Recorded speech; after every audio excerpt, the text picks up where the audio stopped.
Hello and welcome back to Continental Club once again on this Friday where we discuss the hottest topics in European football. Joining me today we've got Henry Hill and Michael McCubbin. McCubbs, how are you? Did you enjoy the Champions League feast this week? Yeah, loved it, Dukes. Loved it. Good. Well, I mean, I wasn't a fan of the Barca PSG score, but got to hand it to Mbappe. And then yeah, Dortmund yesterday. Haaland kind of coming back with his reply was great to watch. He just becomes alive, doesn't he, in the Champions League? Different Absolutely, beast. just a completely different animal. Here's that music and off he goes. What a completely world-class forward. He just gets better and better. Henry, you were on UCL Review with me last night, but you've chosen to wear a Hoffenheim shirt today, which you believe was owned by Julian Nagelsmann. Is that right? Yeah, maybe I'll get people's thoughts about this in the comments. But as you can see, it clearly says JN there. And I found this in like some thrift shop. It's a bit like Jumanji, where they find the board somewhere. And then I reckon the reason I've got to where I am on this lucrative channel is because of the inspiration from old Nagelsmann. So that's my opinion.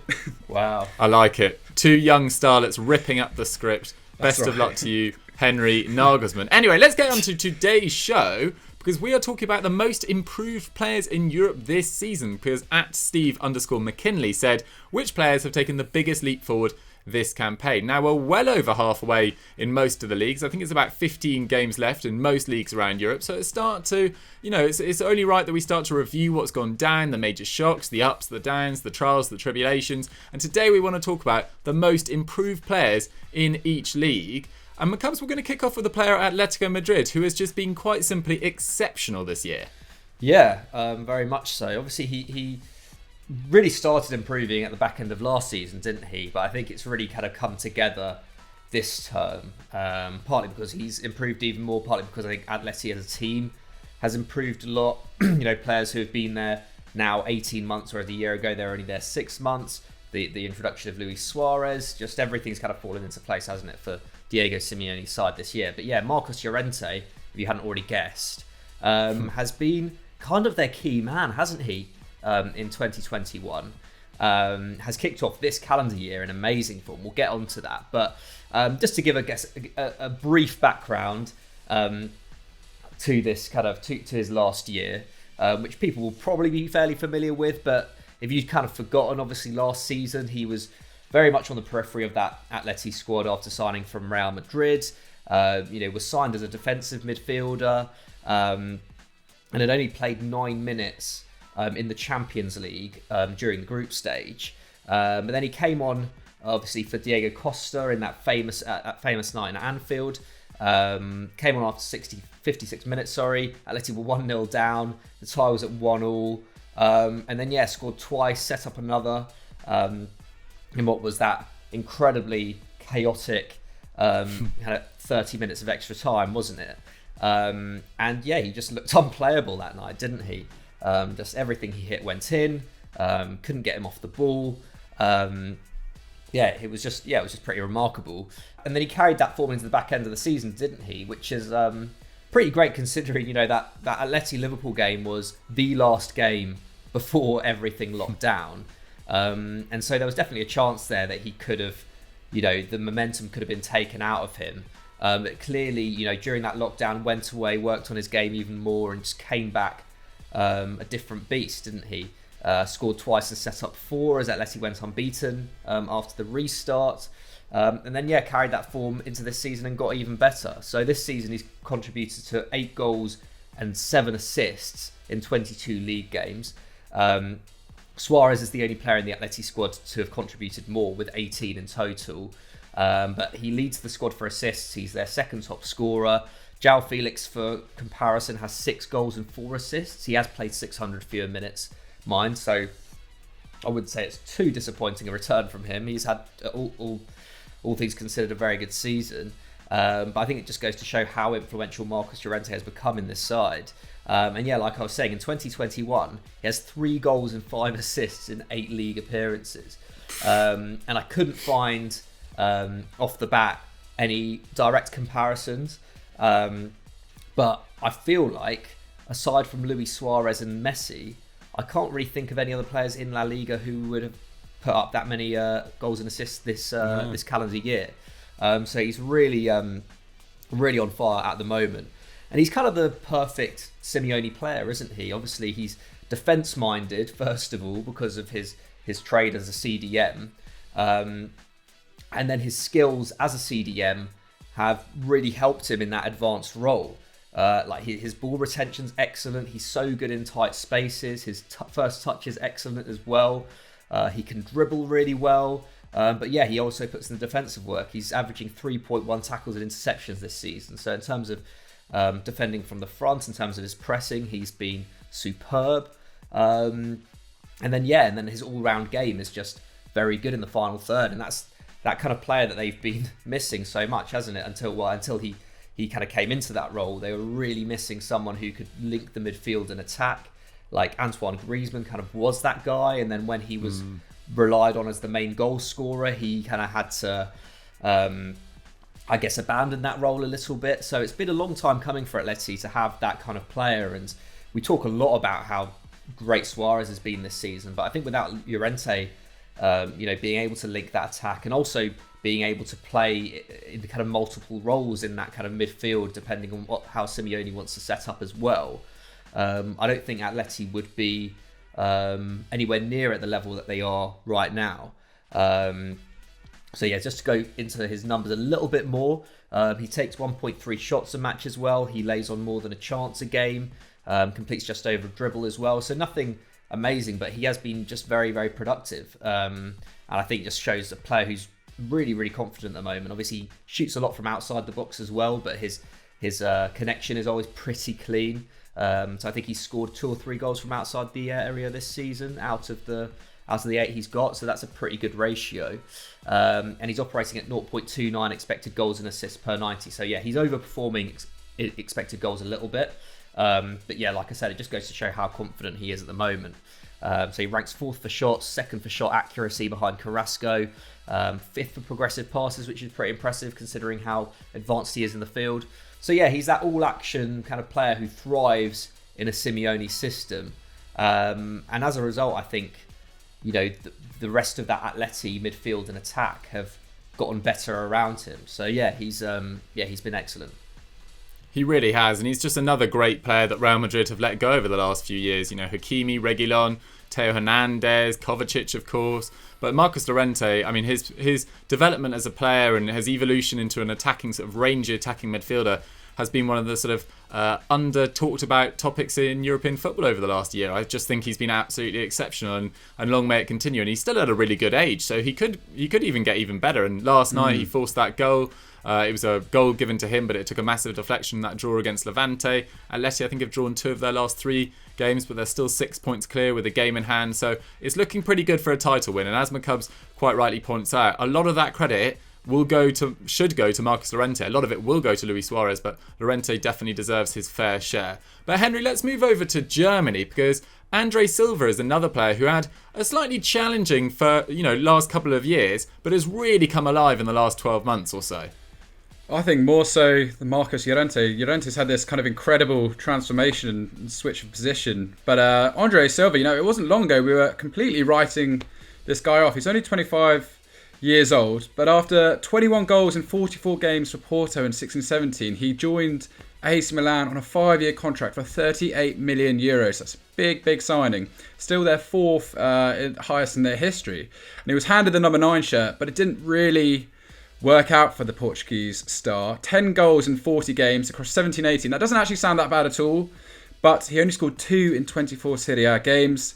And we've seen it a few times in Milan now. If it doesn't work out, they kind of quickly shifted on. Sure enough, he was sent on loan to Sevilla in 18-19 with a 35 million euro option to buy. He did score 11 in 40 games, but that's right at the top end of what Sevilla would ever look to pay for a player, and clearly that wasn't enough to guarantee him a full-term deal there. However, on the 2nd of September 2019, he went to Eintracht Frankfurt on loan, with Ante Rebic going the other way, and he did score 12 and assist 3 in 25 league games. I think he was the top scorer from 16 starts. He was the top scorer from that season, as Diadlo finished 9th after losing Sebastian Haller, Rebic and Jovic the previous summer. So he really slotted in to that attack. They desperately needed a forward, and he was there. And then, luckily for him, McCubbs and I were discussing this just off camera, because it was such a short end of the season, he just rolled on that form into this term, and he's just been even better. He's netted a ridiculous 18 goals and provided 2 assists in 20 Bundesliga games to date, averaging a goal contribution every 86 minutes this term, and that's down from 105 in 1920. As of Wednesday, he'd scored more goals in 2021 than any forward in Europe's Big Five leagues. So I'm not sure if that answers your question, McCubbin, about the comparison there. But yeah, he's on a massive hot streak. And if it wasn't for the fact that Robert Lewandowski is having another ridiculous goal-scoring season on 25 in the Bully this term, he would be top because Haaland's actually on 15, although Haaland has played about 400 minutes less than Andre Silva. But irrelevant all of that, that's incredible. And the reason he's doing that, he's taking 3.9 shots per 90. That's up from 3.1. Only Stuttgart's Nico Gonzalez and Lewandowski take more than him in Germany. And his expected goals assists per 90 tally has risen up to 1.07, up from 0.92 last term. Ronaldo's is 1.05, and we often say he's doing everything for Juventus. Interestingly, he only registers about 1 key pass per 90, but that hasn't stopped him from being like an incredible provider for his team. He's created 19 chances for his teammates this season and laid on 6 big opportunities. And that is more than any forward once again in the Bully. So really nifty, useful option up there. And he's also got a top speed. I think this is kind of underrated about him. He's got a top speed of 20.5 miles an hour. That's the quickest he's been measured this term. That's only 1.7 mile an hour less than Alphonso Davies, who I believe has the Bully record in that regard. So he's really nifty as well. All of his goals this season have come from inside the box, but he scores with his head, mainly with his right foot, but also his left foot as well. So really rounded forward, exactly the guy you kind of want the ball to drop to when it is in the opposition penalty area. And he's been involved in 47% of Eintracht's 43 goals, with only Bayern scoring more than them this season. He's got a great relationship with Filip Kostic up front, you know, a really nifty pairing up there. And as a result, Eintracht Frankfurt are absolutely flying. I didn't realise this going into this, but they've won 8 of their last 9 games, and they're now third, 5 points off Leipzig. And they've only lost 2 league games all season. And if it wasn't for drawing 8 in their first 12 games, I mean, they would really be in the title mix. And when you look at kind of, we were talking about this last night, the struggles of Dortmund, how they're going to get back into the top 4 race. Teams like Eintracht, if they're playing this well, it's going to be really difficult for them. And actually, this weekend, they play Bayern Munich. It's Eintracht versus Bayern Munich. It's going to be a really interesting matchup between the 2 informed forwards of the Bundesliga as well. McCubbin, I was also reading, apparently, Manchester United are considering Andre Silva as a potential alternative to Erling Haaland if they can't get hold of him. I was reading maybe even a price tag as low as 30 million euros might start negotiations. I don't believe that. But I was wondering if would you take Andre Silva on the kind of basis of the form he's in right now? Would you take him at Manchester United next term? I mean, at 30, like under 50 million for him would be pretty amazing, wouldn't it? Yeah, I think I would, to be honest. Like, I think United probably need another number 9 in there in the long run. And Andre Silva's got like a pretty good all-round game, doesn't he? I think my one worry would be that he has had like a couple of like fairly underwhelming spells at different clubs, which kind of suggests that maybe he does need to be at the perfect place. And I think he does seem to love Frankfurt, doesn't he? So I'm not even sure if I feel like it's a move that he would even like approach with a little bit of caution. But it's pretty amazing the run they're on. I was looking up the other day, as I do on kind of Wikipedia, and I think if Eintracht Frankfurt even qualify for the Champions League, I think it will be the first time that they've like contested in the European Cup since like 1960, when they like got to the final. So it is a pretty like historic achievement that they could be about to do, for want of a better verb. And yeah, like Andre Silva is obviously like the man is fathered there. So like he's like already a hero there. So I feel like he'd want to at least stay another season to kind of lap that up. He's also got 37 caps for Portugal already, which is something I didn't even realise too. So I think like he's another reason why I think Portugal could go really deep into the Euros this year. But you're right, I think some players just really feel comfortable at certain clubs. We've seen that with Jovic going back to Eintracht Frankfurt there, and it's clearly just working out for him. So it's interesting what you say. Maybe that's just the right environment for him to succeed. Equally, though, if Bruno's in his ear at the Euros, it could happen, couldn't it? A little tapping up. I love it. Something when you said Eintracht Frankfurt in the European Cup, that's come back to me somewhere deep in my mind. I think they have the record defeat in the European Cup final. Oh dear. I think they lost 7-3, 8 I think, against Real Madrid. Yeah, I was going to say 8-2, but 7-3 sounds right. So yeah, they'll want to get back into the Champions League and correct some memories from about 60, 70 years ago now. So quite a long time ago. But yeah, full credit to Andre Silva and Filip Kostic, as Henry mentioned. Luka Jovic has come back into form, and Daichi Kamada has been excellent this year as well. And they're calling them the new Fab Four, of course, having lost 3 members of the previous Fab Four in 2019. But let's move on to a player who has sort of re-entered the sort of global conversation about up-and-coming stars this week in Moise Kean, who had a phenomenal game, I thought, at the Nou Camp. Played so well, and it's easy to forget just how difficult that spell was at Everton. Obviously, he played really well at Juve in limited minutes, 8 goals in 21 games. He did a loan spell at Hellas Verona, I believe, and was sold to Everton in August 2019 for a fee of just under £25 million. And I remember Marcel Brands, there was that his mother, Moise Kean, said to Marcel Brands, will you look after my son, and all that sort of stuff. And it didn't really materialise. Marco Silva, in the final days of Marco Silva's reign, it went pretty badly for Moise Kean. He didn't really feature a hell of a lot.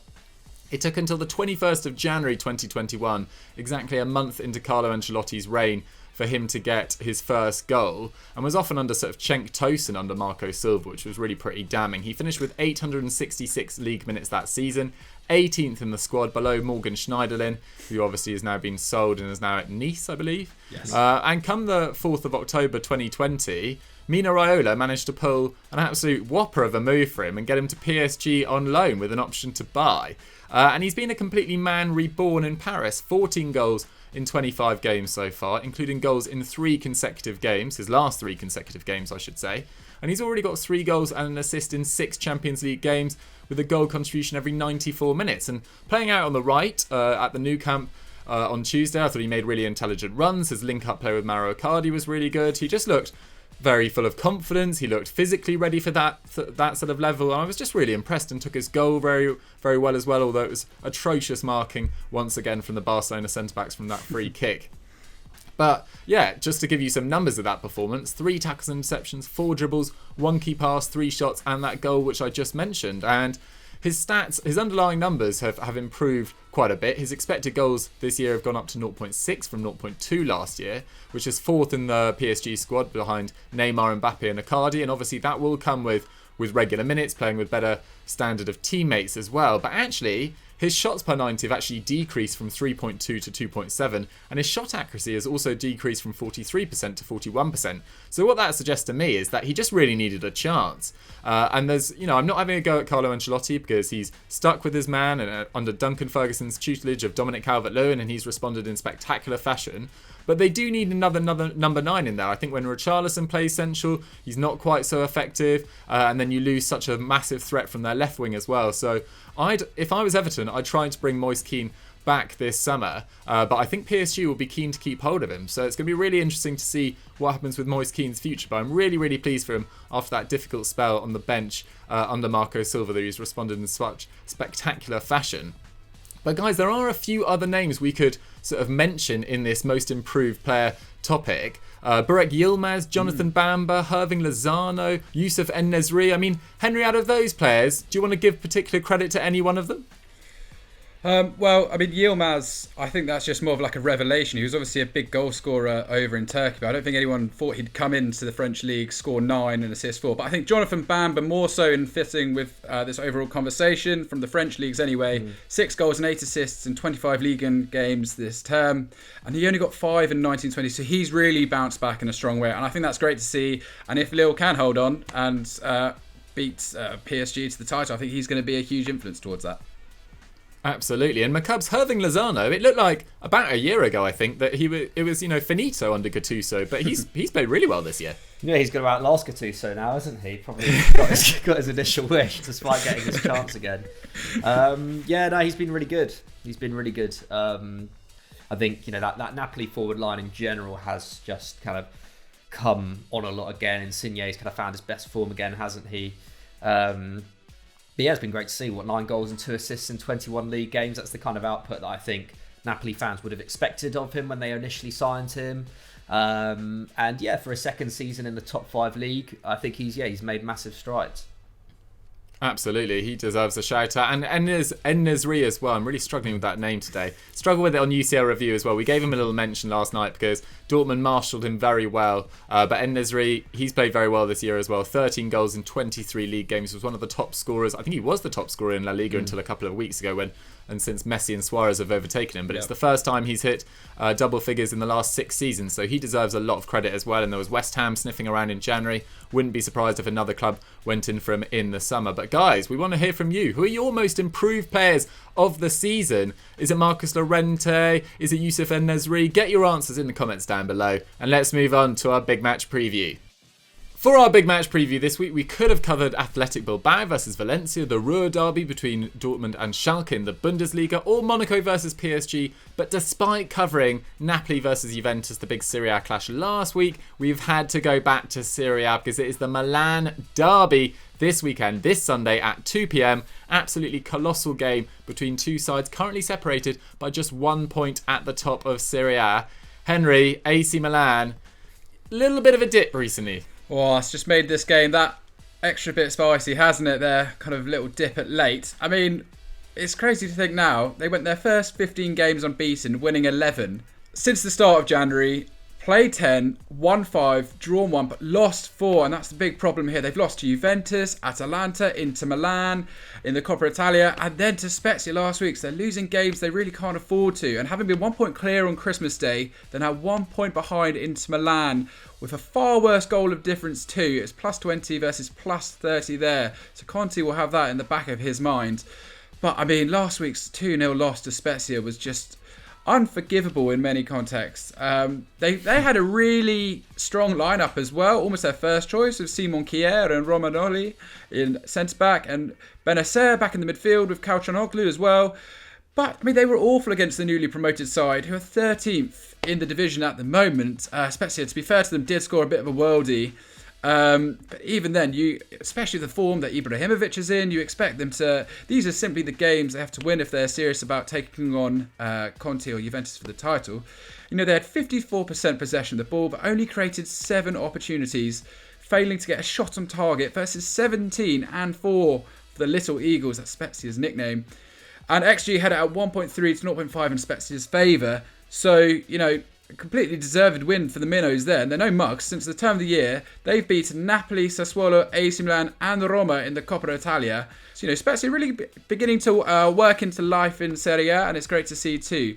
Anyway, if we look back at AC Milan's side, what's gone wrong? There's nothing major, really. This was just AC Milan's second defeat to a side not in the traditional top 6 in the league since November 2019. But their attack isn't quite clicking as it used to. They've only created over 1.8 expected goals in a game twice in 8 league games in 2021. But their defence is now kind of the bigger issue, really. They're now ranked 9th in the division for shots against, with 12 against them per game, which would be really troubling for Stefano Pioli to see. And like we were saying, they're over-reliant on Zlatan up front. He and Rebic are the only 2 players operating at above 0.3 expected goals per 90, which is kind of crazy. With Rafael Leao has 0 goals and 1 assist in his last 6 games, so that's a bit troubling. He had such a promising start to the season, but he really needs to raise his game if they're going to help down the backstretch there, because, I mean, as I'm sure McCubs will go into, Inter Milan, they've got some big goal scorers coming through and players maybe improving along the way. AC Milan, they play Red Star Belgrade tonight in the Europa League, never an easy fixture.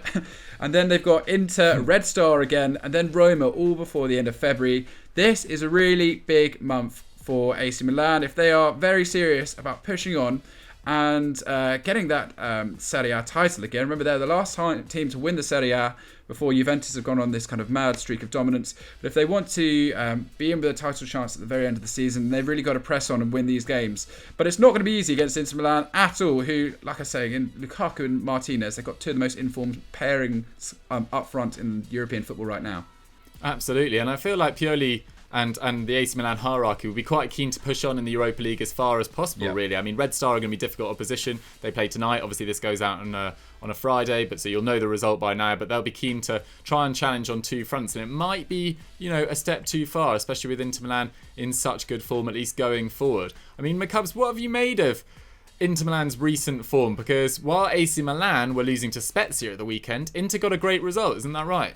Yeah, they were super clinical, weren't they? Obviously beat Lazio 3-1 at the San Siro. That stretched their unbeaten run in the league to 6 games now. 3 straight wins as well. So they are very much the informed team out of the 2 Milan clubs. And yeah, it was a really important win for them because obviously they've made great progress in the league over the last couple of months. Have really, well, first of all, kind of closed that gap on Milan and have now overtaken them. But in the Coppa Italia, it's been a bit of a different story. Obviously beat Milan in the quarters, but were pretty, I don't know, quite disappointing, I think, across 2 legs against Juventus in the semi-finals. Yeah. I think they had enough to beat them, but Juve were just the better team over the 2 legs, I think. And I think now, with that piece of silverware now out of the question, with no European silverware to challenge for as well after that disappointing final loss to Sevilla last season, and obviously going out, in the fashion that they did in the Champions League. Antonio Conte is, really needs to bank on Serie A now. This is his kind of chance to, show some progress for the last 2 years, and it's really their title to lose now, isn't it? I mean, they're not only, they are only 1 point ahead of Milan, so this game is incredibly important for that reason. But they are also, I think they've got a plus goal difference of 30. Milan's is 20. So in terms of how convincing they've been across the season, I think it's clear that Inter Milan are the best team in Serie A. And I think AC's kind of slightly dwindling form of late has probably contributed to that as well. But yeah, Inter are just very, very clinical, aren't they? Like you say, with that front line, there's always a chance for them to score, especially if the opposition are even slightly disorganised defensively. Lukaku and Lautaro are just able to sniff those vulnerabilities out, aren't they, so quickly.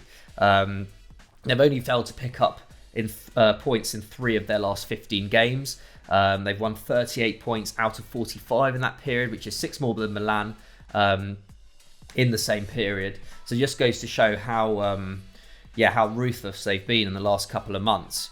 And yeah, their attacking record speaks for itself. They've scored 54 league goals. That's 2.5 goals a game. That's 5 more than next best Atalanta, who obviously have dropped off a bit this year, but are still an attacking powerhouse.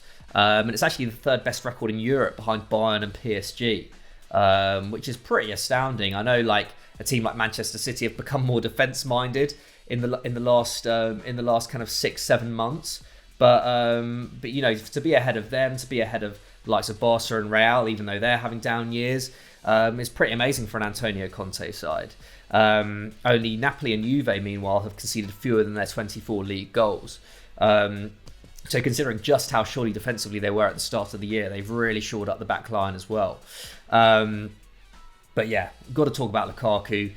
16 goals and 4 assists in 21 league games this term. In absolute world-class form. Was excellent again against Lazio. I loved his assist for Lautaro. Yeah. You just don't want him running at you right now. He's just so formidable. But yeah, averaging a goal contribution every 80 minutes, around a similar kind of rate to Harry Kane at Tottenham. His expected goals per 90 is now at 0.81. And his combined expected goals and assists is at 1.08, which is better than Ronaldo. 8th in Europe, in fact. Around the same kind of level as Messi.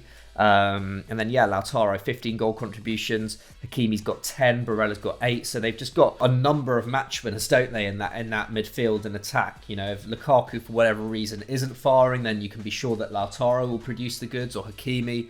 Barella is now, I think, widely considered the best midfielder in Serie A. So, and even a player like Christian Eriksen is now coming into the fray a little bit more.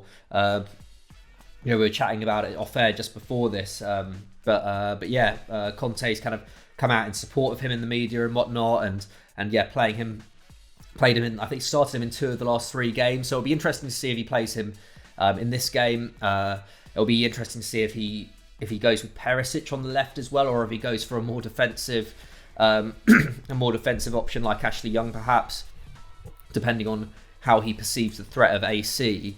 But yeah, like Henry was saying, I think I would be worried if if I was an AC fan, just because of that forward line. On the break, that kind of front two of Lautaro and Lukaku can morph into a front three with Hakimi, and having those three running at that back line, which has been pretty solid this term, but isn't necessarily the quickest.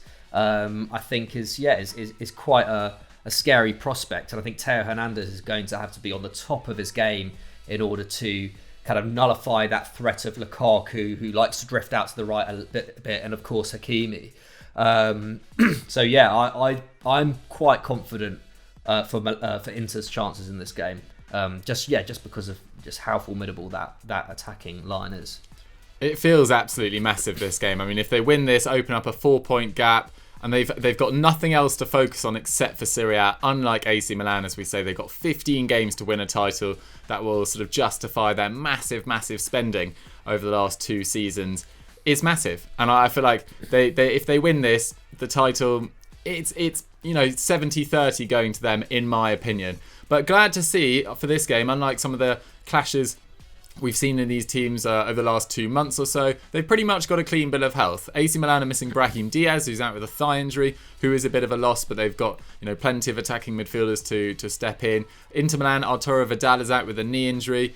AC Milan, they won their previous meeting 2-1 in the league with goals from Zlatan, counting out that one from Lukaku. But as McCubb says, Inter got revenge in the Coppa Italia quarter-finals with that fantastic Eriksen free kick after coming onto the pitch about 90 seconds beforehand. And of course, that was a really heated game between Lukaku and Zlatan as well. So I'm looking forward to round 3 on Sunday. But that victory for AC Milan in October was just their first meeting over their rivals in 6 attempts. They've actually only beaten them twice in their last 11 meetings, with 6 Inter Milan victories in that time. And personally, I'm with McCubbs. I can only see an Inter Milan victory in this game, but I have been proved wrong on many occasions when we've done these score predictions. I'm going 2-0. Henry, what's your score prediction?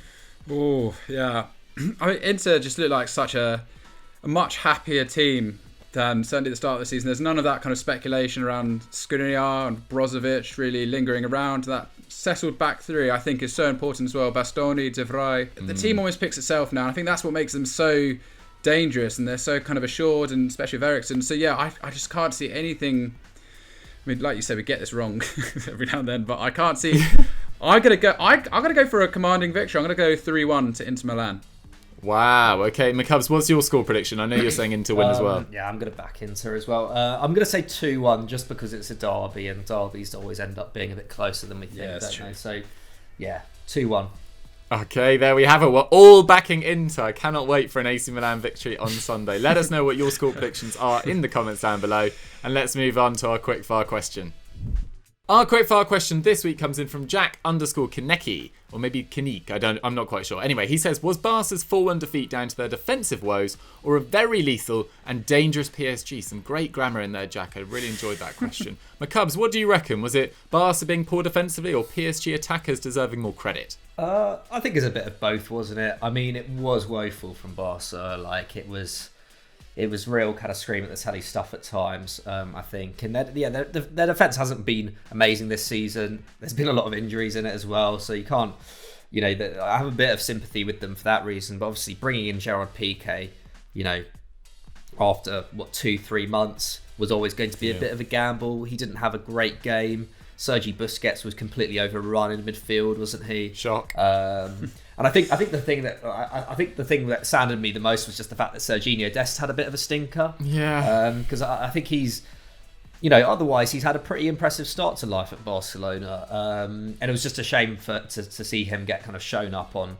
what has definitely been the biggest game of his Barca career so far. So yeah, I think it was a bit of both. Obviously, Mbappe was amazing, like just absolutely unplayable at points. But yeah, like for at least 2 of the goals they conceded, Barcelona's defence was like at major fault. Absolutely, and there was major errors in there. But Henry, on the PSG side, I mean, Marco Verratti had a great game. Of course, Mbappe did as well. Moise Kean and Icardi were linking up pretty nicely. It was pretty promising from them. If we consider some of the players they were missing, I think Pochettino will be delighted to see some of the. I think fringe is a slightly unfair word, but these guys stepped in and really rose to the occasion. I mean, that seems to be a bit of a theme this week. We saw a lot of it with the Dortmund players. Mo Dahoud, he really stepped up, and for Liverpool as well against the ropes. So a lot of these I think that's what kind of defines this Champions League previous round of games. It's just a lot of these teams stepping up to the plate and taking it on. And but I mean, just to go back to like Barcelona's defense, obviously there's that video of Piqué screaming quite a few expletives, saying that they were kind of running around almost like headless chickens. I think that's the polite way of saying it, but and I think that just kind of summarises potentially what was going on at the back there. McCubbs, you're completely right, drafting him back in for that game, but you can't take away what Mbappe did. And I absolutely love seeing Haaland come out and say, yeah, I saw what Mbappe did, and I really rated it, and I wanted to try and replicate that today, because it's not like an aggressive rivalry. Do you know what I mean? It's like a friendly rivalry. It's just saying, yeah, I really admired that. I wanted to go out and show that I can do it too, and I think that's wicked. These two guys, there's always going to be so much debate who's better, Haaland or Mbappe. At the end of the day, kind of who cares? They're both awesome, and it's great to see. Like, it's super exciting for football as well, because we've had that Ronaldo-Messi chat for so long. I think it's great to see these two guys kind of up and coming. 100%, and it was great to see on social media. I think Rashford and Sancho both shouted out Mbappe. I don't know, they probably did for Haaland last night as well, but there seems like there's quite a friendly rivalry between the up-and-coming best young players in the world. But yeah, this was a really disappointing display from Barcelona. They just weren't clinical enough. Griezmann missed a couple of good opportunities. Their best chance was when Keylor Navas nearly kicked it into his own net, and it was truly bizarre. And Pedri was probably their best player. I think they're also carrying two players in defence as well. Messi just walking around. Ousmane Dembele did not help out Serginho Dest at all as well. And when you're doing that against a side of PSG's quality with a player in Mbappe, it was only going to end one way. So massive credit to PSG, and I think they'll be a huge threat in this year's competition. And I wouldn't be surprised if they went one better and won it, as particularly if they get Neymar and Di Maria back to full fitness. So yeah, I think we're basically all in agreement that it was kind of a combination of both, Jack. But guys, that's all we've got time for on Continental Club for this week. Let us know what you guys thought of our most improved players this season, the Milan derby, the Barca chat. Let us know in the comments down below. And Henry, if they've enjoyed this, what else should they go and watch? Go check out the podcast this week. What's going wrong at Spurs? I think we've had a couple of things about that as well. I wrote something about Mourinho and whether or not he's kind of he claimed he was going to change. Has he really changed? You can check that out on FD as well. So yeah, if you want to hear a bit of kind of Mourinho bashing content, go out and check that on Football Daily. Love it. A bit of Mourinho bashing. I always get accused for hating Mourinho. I actually don't. I love it. I just feel like he's pretty box office. I just don't know whether he's the right manager for Spurs. But anyway, that's a debate for another time. McCubbs, what have you written recently that you always write to an exceptionally high standard? Oh, thank you, Dukes. That's very kind of you. There's a FD Explained coming out this weekend about Everton and about how they've basically made quite minimal progress since Moshiri took over in 2016 and spent over £500 million. So keep an eye out for that on FD. On EFD, there's a scout report. I can't remember what scout report's out this week. Oh, it's Aguero. Who can replace Aguero? Sorry, what's that? Who can replace Aguero? Who can replace Aguero? Which is that one of your scripts, Dukes? It's not, but I have seen it and it looks good. I think it might be a Patrick Van Straten little number. Nice, yeah. So go and check that out. That will be top quality, I'm sure. Perfect. And if you enjoyed our chat about Lukaku earlier, there's also an EFD explained about whether Man United made a mistake in selling Lukaku out on Sunday on EFD. So plenty of great content to get your teeth stuck into over this weekend. Have a good one, guys. We'll catch you next time. Bye.